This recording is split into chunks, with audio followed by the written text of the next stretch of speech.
अस्सलाम वालेकुम everybody, I hope you're all doing well.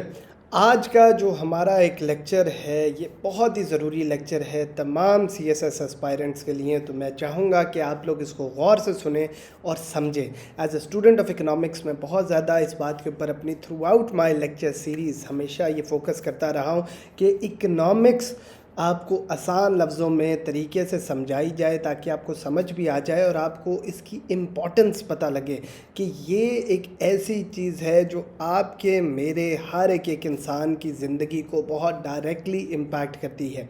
सोचो क्या रीज़न है कि हमारा जो है हमारी इमरान ख़ान की हुकूमत, शहबाज शरीफ की हुकूमत और जो भी हुकूमत आएगी हमेशा उसको एक ही टेंशन होती है कि पाकिस्तान की इकॉनमी को किस तरह उठाया जाए। हमारी आर्म्ड फोर्सेस के साथ मिल के जो है SIFC बना दिया गया, जो कि स्पेशल इन्वेस्टमेंट का आपका एक फोरम बनाया गया है, इसीलिए ताकि फैसिलिटेट किया जाए बाहर के इन्वेस्टर्स को, वो आएँ और आके इन्वेस्ट करें, चाहे हमारी कॉर्पोरेट फार्मिंग हो, चाहे हमारी जो है वो एग्रिक मिनरल्स हों, चाहे वो हमारी जो है ना ट्रेड और जो है ना हमारी मैन्युफैक्चरिंग इंडस्ट्री हो। उधर जो है हम बाहर से कैपिटल लेके आएँ। क्यों? कि हमारे पास डॉलर बहुत ज़्यादा कम हो गया है। क्यों? क्योंकि हमारी इकॉनमी एक हर थोड़े अरसे बाद एक मेल्टडाउन में जाती है। वही मुल्क जिसका जब मैं CSS कर रहा था तो ये बात होती थी कि CPEC और बेल्ट एंड रोड इनिशिएटिव बन गया तो पता नहीं है पाकिस्तान दुनिया का जो है ना एक तरक्की याफ्ता मुल्क बन जाएगा। तो क्यों हम हर थोड़ी देर बाद एक इकोनॉमिक मेल्टडाउन में चले जाते हैं? आज के हमारे इस लेक्चर का मकसद है आपको ये समझाना कि पाकिस्तान का ये इकोनॉमिक मेल्टडाउन हर थोड़ी देर बाद क्यों आ जाता है, और अगर हमने अपनी चीज़ें ठीक ना की तो हम कुछ अरसे में दोबारा एक economic meltdown, economic decline, economic denigration, जो भी आप लफ्ज़ यूज़ करें, हम उसके अंदर जा सकते हैं। So let's start of with the lecture on economic meltdown and the way forward, क्या किया जाए। So let's start of. पहले तो सबसे पहले बात हम समझें कि मेल्टडाउन के स्ट्रक्चरल फैक्टर्स क्या हैं। फिस्कल फैक्टर्स क्या होते हैं? फिस्कल फैक्टर्स होते हैं जो फाइनेंशियल फैक्टर्स होते हैं, और स्ट्रक्चरल फैक्टर्स जो पूरा स्ट्रक्चर जिसके ऊपर बिल्ड होता है ना, किसी भी जो है आपकी बिल्डिंग का पूरा जो है नक्शा और पूरी बिल्डिंग खड़ी होती है वो उसके स्ट्रक्चर पे खड़ी होती है, उसके सिस्टम पे खड़ी होती है, बेस पे खड़ी होती है। तो हमारी बेसिस क्यों गलत है? Let's start of and understand. सबसे पहला पॉइंट जो मेरा एक बहुत ही फेवरेट पॉइंट है पाकिस्तान की इकॉनमी को किसी भी ऐसे बंदे को समझाने के लिए जिसको जो है इकोनॉमिक्स का इतना ज़्यादा नो हाउ नहीं है, सबसे पहली बात है ट्रेड डेफिसिट। जो पहला हमारा पॉइंट है high imports and low exports. इसका क्या मतलब है? इसका मतलब है कि हमारा एक ट्रेड डेफिसिट है। ट्रेड डेफिसिट क्या होता है कि हम जो बाहर से चीज़ें मंगवाते हैं, याद रखो कि हम जो बाहर से चीज़ें मंगवाते हैं वो एक तो क्वांटिटी में ज़्यादा हैं, ठीक है, क्वांटिटी में नंबर में ज़्यादा हैं, तो और जो हम एक्सपोर्ट करते हैं वो नंबर में थोड़ी हैं। बट नंबर से ज़्यादा बड़ा इशू ये है कि हमारी उसकी क्वालिटी भी बहुत कम है। क्या मतलब? मतलब ये कि जब भी आप कोई चीज़ एक्सपोर्ट करते हैं, जब भी आप कोई चीज़ इंपोर्ट करते हैं, आप हमेशा ये देखते हैं कि वैल्यू चेन में वो किधर है। अब हम आम हैं, वो हम आम या हम कॉटन है फॉर एग्ज़ाम्पल, तो हम कॉटन को उसकी कपास उतारते हैं, उसके लूम्स बनाते हैं और इसी तरह ही बेच देते हैं। अगर उसकी थ्रेड बनाई जाए प्रोसेस करके तो उसकी पर यूनिट जो उसका आउटकम है या उसकी कॉस्ट है वो बढ़ जाती है। आप सारों को ये बात समझ आ रही है? थ्रेड बनाएंगे ज़्यादा पैसे होंगे, थ्रेड से मैं कपड़ा बनाऊंगा, क्लॉथ, टेक्सटाइल का क्लॉथ हो जाएगा और पैसे हो जाएंगे। हम पाकिस्तान से सीधा डायरेक्ट क्लॉथ तो बहुत ही ज़्यादा बेचते हैं। अच्छा, उस क्लॉथ का ही अगर हम जो है कपड़े बना दें और जो है शर्ट्स बना दें तो और ज़्यादा है, वो भी हम फैसलाबाद से करते हैं, बट हम वो कम करते हैं बहुत। बट उस शर्ट्स को अगर हम ब्रांड करके नाइकी, एडिडास इनकी प्रोडक्शन कर दें तो आप उसी देख रहे हो उसी एक शर्ट की जो कीमत है शायद वो आपके कितने बड़े जो है ना क्वांटिटी ऑफ जो है कपास या लूम जो है या आपका जो कॉटन है उससे ज़्यादा होगी। सो द पॉइंट इज़ कि इसको वैल्यू एडेड चेन में मूव करते हुए हमारी सबसे बड़ी गलती हमारी ये है कि चाहे मैं जितने मर्ज़ी कर्ज़े उठा लूँ भाई, जब मेरा ख़र्चा जो है जब मैं जो हूँ, जो चीज़ें मंगवाता हूँ बाहर से, उसका और जो चीज़ बेचता हूँ पैसे लेने के लिए, इनकम के लिए, इतना बड़ा डिफरेंस है। तो मैं जो भी खर्चा करूँगा, मैं बैंक से 1000 रुपये का लोन लेता हूँ, उससे जो है मैं कितने महीने जो है अपने स्ट्रेट डेफिसिट को कर सकूँगा। हर महीने लॉस में जाता रहूँगा, फिर ये 1000 ख़त्म हो जाएगा। लोन का फ़ायदा तो तब है ना जब लोन से आप ऐसी एक एक्टिविटी क्रिएट करो जो कि रेवेन्यू को इंक्रीज़ करे, जो कि इतना पैसा, याद रखो आप कोई भी लोन तब लोगे जब जो है उस लोन से जो हम पैसे कमा सकते हैं वो ज़्यादा हैं उस अमाउंट से जो मैंने लोन लिया है और उसके ऊपर इंटरेस्ट है। तो उससे मैं ज़्यादा कमाऊंगा, तो फिर मैं ये सोच के लोन लूँगा। हम लोन लेते हैं अपने पुराने कर्ज़ों को उतारने के लिए, जिसकी सर्कुलर डेट की भी हम एक अभी बात करेंगे।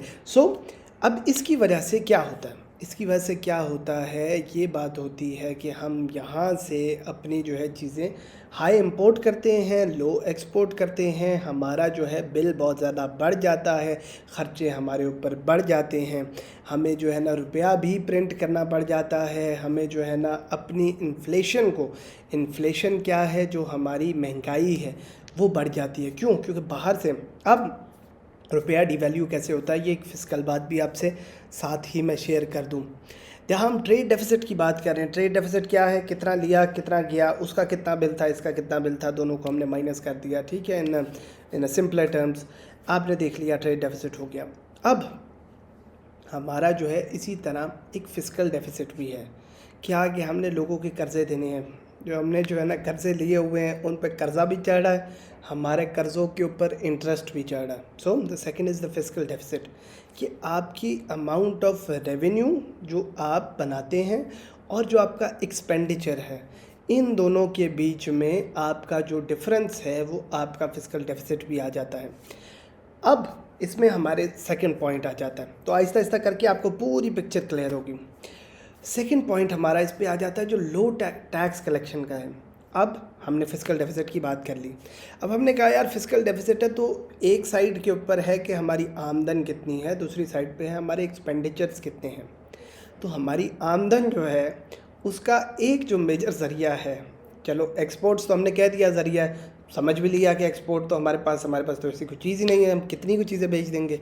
इंडस्ट्री लगानी है, पैसा तो है नहीं हमारे पास, तो पैसा आएगा तो इंडस्ट्री लगाएंगे। तो अभी तो लो ही चल रही हैं, अभी इसको हाई करना तो बड़ा मुश्किल है। अच्छा जी, अब दूसरा क्या काम है, दूसरा काम है टैक्सेशन। टैक्सेशन क्या है कि आपने एक टैक्स लगाया अपनी आवाम से, जो है उनसे पैसा कलेक्ट करने के लिए। और आईएमएफ, याद रखो, एक बैंक है। आईएमएफ का काम हमारे कोई जो है ना फलाह बहबूद के लिए काम करना नहीं है, ना ही वो कभी कहते हैं कि हम ये हैं। तो आईएमएफ को ईवल बनाने की बिल्कुल कोई ज़रूरत नहीं है। आईएमएफ एक बैंक है, बैंक से आप कर्ज़ा लेते हो तो कर्ज़ा देना है ना वापस। और बैंक का क्या मकसद है, सिर्फ इतना मकसद है कि भाई कर्ज़ा आप वापस कर दो उसको, ठीक है। उसको क्योंकि पता है कि किस तरह की हरकतें हैं हमारी, और हम कर्ज़ा लेके उसमें से जो है ना सड़कें बनाने लग जाएंगे, लोगों में जो है ना एहसास प्रोग्राम में बांटने लग जाएंगे, हम बाकी चीज़ें करने लग जाएंगे, उससे प्रॉफिट जनरेटिंग कोई हम जो है वेंचर नहीं स्टार्ट करते। प्रॉफिट जनरेट करोगे उस कर्ज़े से। मैं कर्ज़ा लेता हूँ, दुकान डालता हूँ ताकि पैसे आएंगे, मैं कर्ज़ा वापस करूँगा। मैं कर्ज़ा लेके जो है वो कोई चीज़ के अंदर लगा दूँ, अपना नया बेड ख़रीदने या फ़ोन ख़रीदने के ऊपर लगा दूँ, तो कर्ज़ा वापस कैसे करना मैंने। तो ये बात तो आपको समझ आ रही है। तो लो टैक्स कलेक्शन हमारी क्या है। अब टैक्स कलेक्शन के भी 2 पॉइंट्स हैं, ये भी आप देखो, और ये सारे नोट्स बनाते जाओ साथ साथ जो मैं बात कर रहा हूँ। तो गौर से सुने, स्लो करके रिवाइंड करके देख लें, लेकिन जो है सारी बातें सुने। टैक्स के अंदर भी 2 चीज़ें हैं, एक होता है टैक्स बेस, ठीक है, और एक होता है कि टैक्स की वैल्यू कितनी है। अब टैक्स बेस क्या होती है कि कितने लोग टैक्स देते हैं। पहले तो पाकिस्तान में सबसे बड़ा मसला क्या है कि पाकिस्तान की, जैसे लिखा है कि lowest per capita taxation in south Asia, तो पूरे इस खत्ते के अंदर सबसे कम टैक्स कलेक्शन करते हैं। क्यों हम कम करते हैं?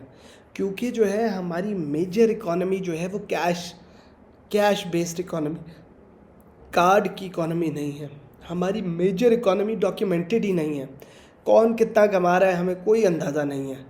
हमें नहीं पता कि किसके घर में कितना कैश पड़ा है, हमें नहीं पता कि वो कितना कमा रहा है। हम लोग जो है वो असर्टेन ही नहीं कर सकते। बाहर के मुल्क में आप कोई चीज़ करो, आपके ऊपर टैक्स वाले सबसे पहले पड़ जाएंगे, और उधर के टैक्स रेट्स भी बहुत ज़्यादा हैं। तो ये जो बात है ना कि हम बहुत ज़्यादा टैक्स देते हैं, टैक्स पेयर का मनी, भाई बाहर जो है वो टैक्स जो है 45% 50% तक भी चला जाता है। बट द पॉइंट इज़ कि क्योंकि वो मुल्क आपको उस टैक्स के मद में कुछ देते भी हैं, तो लोगों का एक ट्रस्ट है। अब हमारे इधर क्या है कि टैक्स बेस पहले तो बहुत छोटा है। हमारे करियाने के स्टोर हैं, हमारे रेहड़ी वाले हैं, खोखे वाले हैं, ये सारे हैं, इन्होंने कोई टैक्स नहीं देना, ये एग्जेम्प्ट नहीं है टैक्स से Solan. But the point is कि वो टैक्स देते नहीं है। एग्रीकल्चर को बड़ी दफ़ा कहा जाता है कि पूरा जो है टैक्स फ्री है, जो है ना, इसको इनको टैक्स नहीं दिया जाता। बट उनसे बड़ा मसला है वो बड़ी बड़ी इंडस्ट्रियाँ जो कि टैक्स फ्री नहीं है, टैक्स एग्जेम्प्टेड नहीं है, लेकिन वो टैक्स देती नहीं है। उनका कितना अमाउंट कमा रहे हैं, कितना नहीं कमा रहे, उसमें corruption is one element. But the point is कि वो टैक्स जो है कलेक्शन नहीं हो रही। दूसरी बात, तो ये हमने टैक्स बेस की बात की, तो बेस समझो कि बेस बहुत छोटी है टैक्स की। दूसरा हमारा जो यार इम्पॉर्टेंट मसला है कि बेस चलो हमारी बढ़ भी जाए, हमारे टैक्स रेट जो है वो बड़े सोच समझ के किए जाते हैं। पूरी दुनिया के अंदर इसका एक कर्व होता है जो कि आपका ऐसे इन्वर्टेड यू कर्व होता है।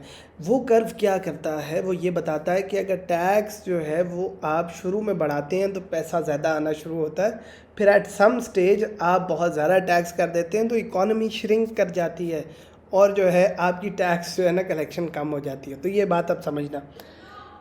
उसके बाद बहुत ज़्यादा ज़रूरी है यार कि समझना कि टैक्स जो है वो दो किस्मों का है। हमने आगे भी टैक्स की बात करनी है, तो मैं पहले वो फैक्टर करूँगा, फिर उसके बाद आपका आगे चला जाऊँगा, ताकि टैक्स को हम एक ही साइड पर कर दें। तो इम्प्रॉपर टैक्सेशन जो है उसके अंदर ये सूरत हाल है कि जो है ना, हम दो किस्मों की टैक्सेशन होती है, डायरेक्ट और इनडायरेक्ट। ठीक हो गया। डायरेक्ट टैक्सेशन क्या होती है कि आपकी जो इनकम है ना उस पे टैक्स लिया जाए, आपसे आपकी इनकम पे टैक्स लिया जाए। तो दूसरा होता है इनडायरेक्ट। इनडायरेक्ट होता है आपके एक्सपेंडिचर पे, आप खर्च कितना करते हैं उसकी बेस के ऊपर आपको टैक्स लिया जाए। तो जो इनकम पे आपका जो है ना लिया जाता है टैक्स, वो जो है वो टैक्स को प्रोग्रेसिव टैक्स कहा जाता है। क्यों कहा जाता है प्रोग्रेसिव टैक्स? इस वजह से कहा जाता है क्योंकि ये मेरे पिछली लेक्चर स्लाइड्स के अंदर, बाकी जो है इकोनॉमी की, उसमें भी मैंने ये बातें की हैं। क्यों कहा जाता है? मैं कम कमाता हूँ, मुझे कम टैक्स लगता है, आप ज़्यादा कमाते हैं, आपको ज़्यादा टैक्स लगता है। लेकिन जो हम टैक्स इनडायरेक्ट लगाते हैं आपकी एक्सपेंडिचर पे, उसकी सबसे बड़ी क्या एग्जांपल है? जीएसटी टैक्स है, general sales tax. General sales tax लगता है 16% है, अब 5% भी कर दिया डिजिटल उसके ऊपर। बहुत अच्छी बात की जो है ना बजट के अंदर। बट द पॉइंट इज़ कि जो है ना वो जो टैक्स होता है ना, वो मुझे भी उतना ही पड़ना है और गरीब को भी उतना ही पड़ना है। सो द पॉइंट इज़ कि वो प्रोग्रेसिव टैक्स नहीं होता। और हमारा मकसद क्या है कि हमारा सारा फोकस उस टैक्स के ऊपर है कि हम जो है ना चीज़ों के ऊपर टैक्स लगाते हैं। उसकी क्या वजह है? क्योंकि हमारी कलेक्शन ही नहीं है, हमारी जो है टैक्स के अंदर रजिस्ट्रेशन नहीं है, मेजॉरिटी लोग फाइलर नहीं है। इस पर हम बहुत ज़्यादा कोशिश करते हैं। तो आपको ये टैक्स की रिजीम समझाना कि हम पहला मसला क्या करते हैं, हमारी टैक्स बेस छोटी है। दूसरा मसला क्या करते हैं, हमारा टैक्स की कलेक्शन, उसका रेट और टाइप, नेचर ऑफ टैक्स जो है, जो डायरेक्ट और इनडायरेक्ट है, उसकी भी मैंने आपसे बात कर दी। तो हमारे जो टैक्सेशन है वो इस तरह की है जो कि जो है ना हम कलेक्ट जो है उनकी सैलरीज़ पे काम करते हैं, हम ख़र्चों से कलेक्ट करते हैं। तो इस वजह से हमारी इन्फ्लेशन बढ़ जाती है, हमारा गरीब पिस जाता है, उसके ऊपर जो है ना वो आता है। तो एक स्ट्रक्चरल फैक्टर हमारा बुरा हो जाता है। तो आपने अब समझा कि लो टैक्स कलेक्शन क्या हो रही है और क्यों हो रही है। तो अब मान लिया जी मैंने खर्चा क्या करना है कि मैंने बेचनी भी कम चीज़ें हैं और चीज़ें भी वैल्यू एडेड चेन में नीचे की, ताकि चीज़ें भी कम बेचनी है, नंबर में भी कम और क्वालिटी में भी कम। ख़रीदनी मैंने है ज़्यादा, तो मेरा एक बिल क्रिएट हो गया। अब ये स्ट्रक्चरल फैक्टर्स हैं क्यों हमारा इकॉनमी बार बार मेल्टडाउन में चली जाती है। अभी भी यही चल रहा है, चाहे हम जो मर्ज़ी कर लें। उसके बाद टैक्स कलेक्शन, उसके ऊपर हमने कुछ किया नहीं, हमारा बेस छोटा है, हमारा नेचर टैक्स का ठीक नहीं है, गरीब पिसता रहता है, और जो है हमारी टैक्स कलेक्शन ओवरऑल कम होती जाती है। ठीक हो गया जी। अब हमारे पास पैसे आने के ज़रिए कोई नहीं है, जाने के भी हमारे पास एक और आने का ज़रिया क्या था, इंफ्रास्ट्रक्चरल प्रोजेक्ट्स बनाए जाएँ सीपेक के थ्रू, ताकि सीपेक के थ्रू जो है ना हम जो इंडस्ट्री है वो आनी शुरू हो, इन्वेस्टमेंट है, बाहर से पैसा आना शुरू हो पाकिस्तान के अंदर। जब इंडस्ट्री आएगी वो टैक्स भी देगी, लोगों को एम्प्लॉय भी करेगी, जो लोग एम्प्लॉय होंगे वो भी गवर्नमेंट को रिटर्न देंगे। गवर्नमेंट जो है क्योंकि जेवीज़ करती है, जॉइंट वेंचर्स करती है, तो गवर्नमेंट उधर से भी कुछ पैसा कमा लेगी। तो ये हमने बात सोची कि भाई ये भी है, और चाइना से हमने लो जो है वो रेट्स के ऊपर लोन उठाए, ताकि जो है हम इससे अपना इंफ्रास्ट्रक्चर बनाएंगे और इंशाल्लाह हम अपने पैरों पे खड़े हो जाएंगे। बट पिछले जो है 10 साल अभी हमने सेरेमनी मना तो ली है, बट वही सीपेक जो उसने गेम चेंजर होना था, वो सीपेक सिवाय 2-3 सड़कों के वो सीपेक किसी जगह आपको नज़र नहीं आता। सो द पॉइंट इज़ कि वो सीपेक से जो हमने काम करना था, हमने लोन तो ले लिए चाइना से, अब बस लोन की एक्सटेंशन मांगते रहते हैं उनसे।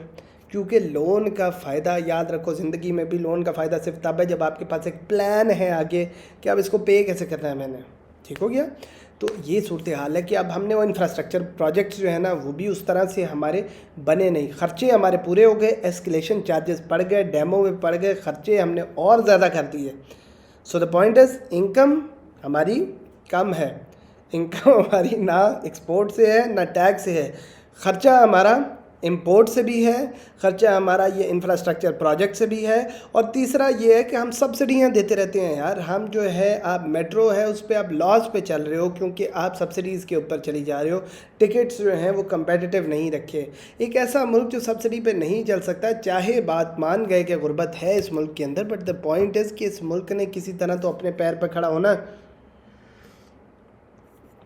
अगर तो आप जो है वो सब्सिडीज़ के ऊपर चलाएंगे तो फिर तो आपका जो है मेट्रो नहीं चल पाएगी। इसी तरह ही आप सब्सिडीज़ आपने एग्रीकल्चर में भी दी हुई हैं, आपने आटे में भी दी हुई हैं, आपने जो है ना कॉस्ट को, लोगों को रिलीफ है, बट द पॉइंट इज़ कि ख़र्चा भी हम इन्फ्लेशन भी इतना कर देते हैं कि लोगों का रिलीफ भी ख़त्म हो जाता है। सो द पॉइंट इज़ कि गवर्नमेंट के ऊपर एक्सपेंडिचर, गवर्नमेंट के एक्सचेकर मतलब जो गवर्नमेंट का बैंक है फॉर एग्ज़ाम्पल, उसके ऊपर कितना बड़ा, ये सैयद अकबर जैदी ने भी जो है ना इसके ऊपर बात की थी कि subsidies in Pakistan do not reflect के जो है ना उसकी फ़िस्कल सिचुएशन क्या है।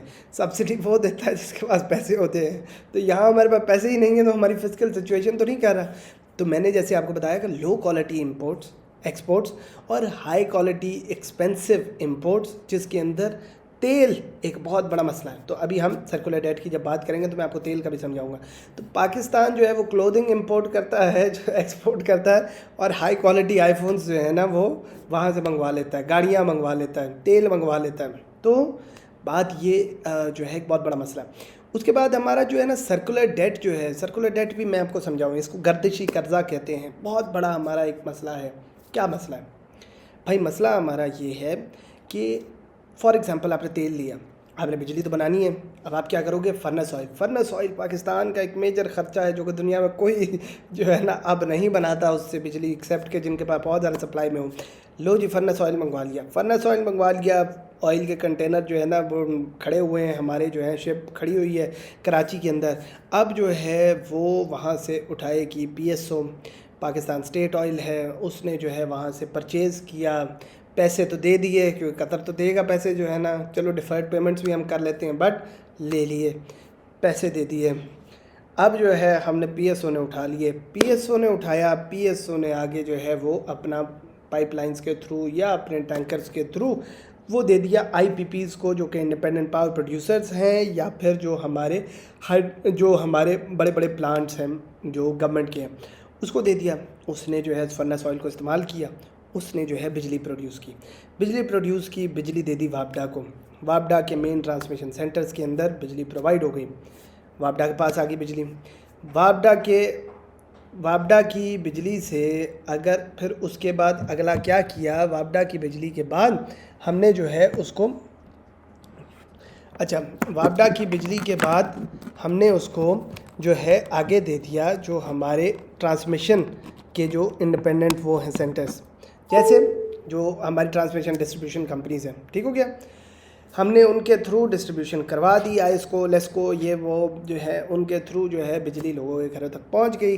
लो जी, लोगों के घरों तक बिजली पहुंच गई, अब लोगों ने बिल देने हैं। अब मसला कहाँ से शुरू होता है, ये सारा अब लोग बिल देंगे तो वो आइस्को को जाएगा, आइस्को जो है वो या लेस्को या केस्को जो है वो क्या करेगी, वो जो है आगे वापडा को देगी, वापडा आगे पीछे देगा, तो इस तरह एक पूरा बिल पे हो जाएगा। बट द पॉइंट इज़ हमारे लोग तो बिल भी नहीं देते, डबल मीटर लगाए हुए हैं, हमारी कलेक्शन जो है ना वो नहीं है, रास्ते में जो है ट्रांसमिशन के लॉसेस बहुत ज़्यादा हैं हमारे जो है, इसकी वजह से हमने वहाँ तो पैसे दे दिए, अब हमारा रेवेन्यू जनरेट होकर हमारे पास पैसे नहीं आए, तो सिर्फ नुकसान किसका हुआ, मुल्क का नुकसान हो गया, क्योंकि वो तो पैसे लेंगे, कंपनीज तो पैसे लेंगी तेल की भाई, वो जो है लेती हैं, और हम जो है वहाँ से क्योंकि हमारी बिलिंग ठीक नहीं है, हमारा जो है थेफ्ट बहुत ज़्यादा है, ट्रांसमिशन लॉसेस बहुत ज़्यादा है, हमारी कलेक्शन बहुत कम है, तो हमारा एक सर्कुलर डेट क्रिएट हो जाता है। बात समझ रहे हैं। दूसरा एक पॉवर्टी ट्रैप, एक और मैं आपको बताऊं कि हम लेते हैं कर्ज़ा, दुनिया से कर्ज़ा लेते हैं, उस कर्ज़े लेके हम जो है ना उससे दे देते हैं सब्सिडियाँ, या हम जो है ना उससे बेनज़ीर इनकम सपोर्ट प्रोग्राम में दे देंगे, और लोगों को कहेंगे कि जी इनकी जो है इनको हज़ार दो हज़ार ढाई हज़ार रुपया जो है ना हमने बांट दिया, इलेक्शन में वोट ले लिए। अब द पॉइंट इज़ कि उस वजह से हमारे पास पैसा ख़त्म हो जाता है, जो है कर्ज़ा देने वाला वक्त दोबारा आता है, उस पर कर्ज़ा भी पड़ जाता है, उस पर इंटरेस्ट भी पड़ जाता है, हमारे पास दोनों चीज़ें नहीं होती, और हम फिर दोबारा उनके सामने हाथ मांगने के लिए दोबारा एक और कर्ज़ा लेते हैं किसी और मुल्क से या उसी मुल्क से, और फिर हम कर्ज़ा लेते हैं उस कर्ज़े को पे ऑफ करने के लिए। तो हमारी डेट रीसर्विसिंग याद रखो ऑलमोस्ट 60% है आपकी जीडीपी के, आपकी जो है मेजर आपका ख़र्चा जो है 60% आपका जो है वो आपके इंटरनल और एक्सटर्नल डेट्स को, खाली कर्ज़ों को पे करने में लग जाता है, बाकी 40 से मुल्क चलाते हो।